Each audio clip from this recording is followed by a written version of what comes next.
За. Даран тасчих. За хүмүүсээ ингээд гадуурын гар утасны заллан бүр амар дээд зэгтэй хортлоо хөгжсөн байгаа юм байна. Тэгээ манайд өнөөдөр iPhone уцаа зарах гэж байгаа. Тэгээд бүхний санаанд оромгүй бүр амар залланд өртсөн байна. Тэгэхээр яасан бэ гэхээр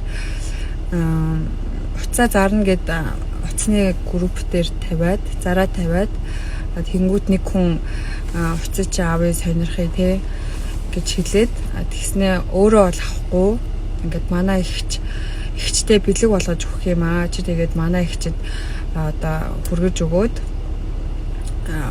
одоо нөгөө төлбөр мөлгөр битээ ингэж яриараа тэгээд юу агаад уцаа өгчөөд гарч ирээд надаас төлбөрөө аваарай гэсэн маа тийм манад хажууд ингэ сууж байгаа. Бид цагдаа гадаа ирсэн ингэ өргөдлөө өгөхгүй сууж байгаа хгүй юу. Тэгээд энийг бас зөндөө олон хүн бас мэдээсэй гэсэндээ сэрэмжлүүлэх үүднээс бид бичлэг хийгээд оруулж ирсэн. Тэгээд нөгөө заллагч маань болохоор ингээд ихчтэй өгч байгаа. Тэг одоо манай ихчид өнгөртлээ ингээд гарч ирээд надаас ингээд төлбөр аваарай гэж хэлээд одоо хэлсэн маа. Тэнгүүт манад одоо ихж байгаа хаяг утсыг ингээд гэрээ ихтэй өнгөт завьяач өгсөн чинь за нөгөө ихч болохоор ингээд аваад уцаа ингээд одоо үзээд шалгаад авсан юм байна тий.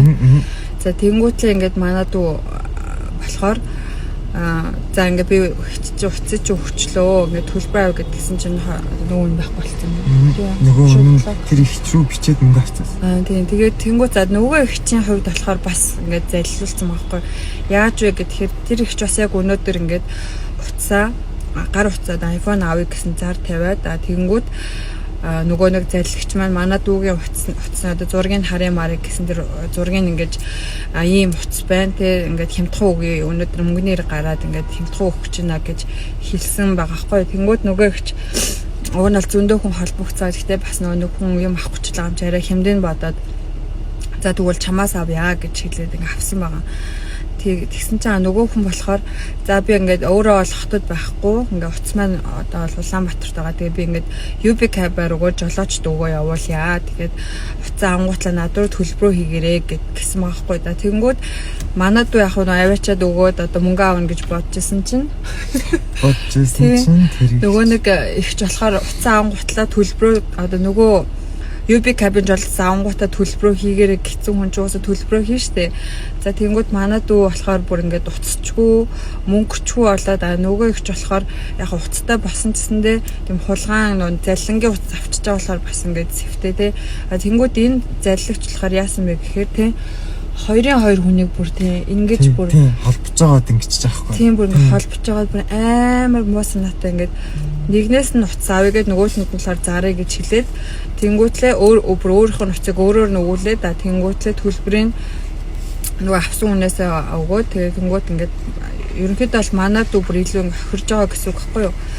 Тэгэхээр гадуур ийм амар бүр ингээд заллан бол явж байгаа юм биш үү. Энийг бол бас ингээд анхааруулах нь бас зүйтэй юм болов уу гэж та тий битээр ингээд тийм үнэ бичлэг хийгээд оруулъя гэж бодлоо. Тэгэхээр үнэхээр бүр ингээд чараа бүр хүний санаанд оромгүйгээр ингээд хүмүүсийг ингээд ямар ч хүн бол итгэхээр байгаа байхгүй тий. Аль чиний таалж исэн итгэх нь нөгөө их чинь таалж исэн UB Cab-аар явуулж байгаа гэдэг нөгөөт нь UB Cab-ын жолооч ирлээл гэж бодоод өгөн манай дүү болохоор манай ихчид оруулаад оруулж өгсөн чинь дараа би төлбөр чи хийнэ гэдэг яадаг. Тэнгүүт ерөөс ингээд ямар ч хүнээ санаанд оромгүй ингээд ийм амар заллан бас гарцсан байна. Бүртээ зүгээр зүгээр байж байгаа л хүний гараар магаа хоцолол өөрөө зүр ингээ мөнгөтэй болчих واخгүй тэр хүн амар санаатай бурхан минь. Тэгэхээр хүмүүс минь тэгээд ийм амар заллан байгаа юм биш үү. Тэгээд анхааралтай болгоомжтой утас авах гэж байгаа болон зарах гэж байгаа бол иймэрхүү залланд өртвөө гэдэг үгнээс битээр бас ийм санамжийг сануулгыг өгч байна. За тэгээ бүгдээрээ сонор сэрэмжтэй аим шиг хүмүүс гадуур зөндөө байгаа юм биш үү.